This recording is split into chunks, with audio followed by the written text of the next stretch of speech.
am Yusuf Mohammed Hamid Abu Musa, 7 years old.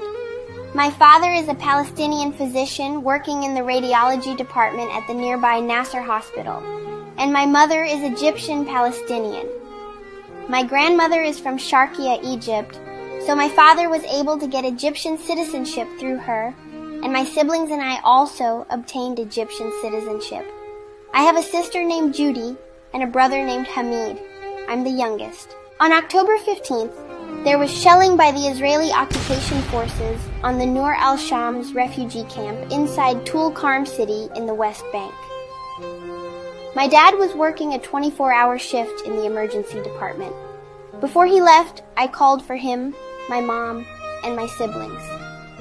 I told them I wanted a family hug, for us all to stand together and hug each other.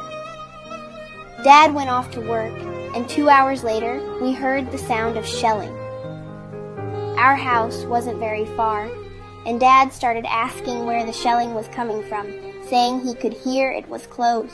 He called my mom, but she didn't answer. He called again, and when she picked up, he heard screaming. Dad lost his nerves and ran to the emergency room. As soon as he arrived, he could hear my mom's and brother Hamid's voices screaming. Dad tried to calm them and make sure they and his brother's kids were okay. Then he asked my mom, "Where is Yusuf?" She said she didn't know where I was. Dad kept asking everyone around where I was, but everyone he asked would turn their face away, avoiding answering. Then he went into the resuscitation room and saw a doctor who knew him and me. As soon as the doctor saw my dad, he didn't know what to say. Dad lost his nerves again and kept running around asking, "Where is Yusuf?"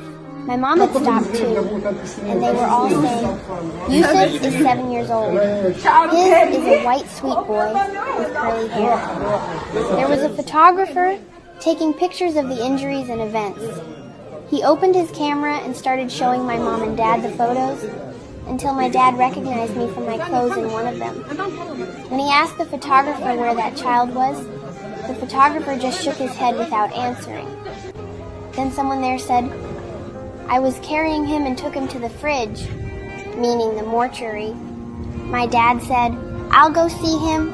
Maybe it's not him." But he couldn't walk. He was so scared.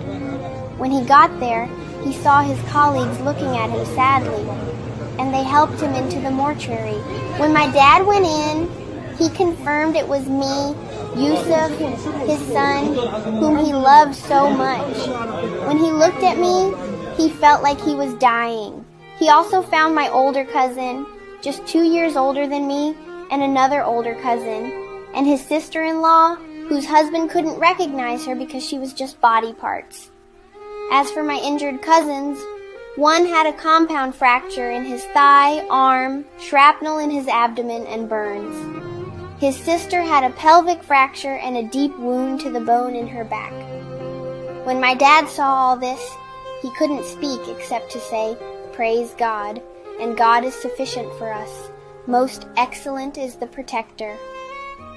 My dad couldn't tell my mom that I had been martyred because when he told my brother Hamid about me, he had a nervous breakdown, screaming, "I want Yusuf." One of the women there was the one who told my mom. My mom insisted on seeing me, even though my dad was very worried about her seeing my lifeless body, who didn't have to say Mom, but she wanted to see me and kiss me before they buried me. My dad said he lost everything, his family, home, and life, but the biggest loss was me, Yusuf, the baby of the family. He said whenever he would leave for work, I would come hug and kiss him and be the first one to run to him when he got home. While my parents were looking for me, a photographer was filming everything. When he posted the video, the whole world grieved for me and many people cried. They said this was impossible to be just a movie that could win an Oscar because nothing in the real world could break hearts like what we're seeing. My mom and dad loved me so much. They said I was the light of the home, and now the home was extinguished, and the home was no more. They commended me to God as one of the martyrs. May God have mercy on all our martyrs, and God willing, we will be birds in paradise. God is sufficient for us. The most excellent is the protector. My heart breaks to share this brutality taking place in Gaza and ethnic cleansing across Palestine. If your heart breaks too, contribute to stop this genocide.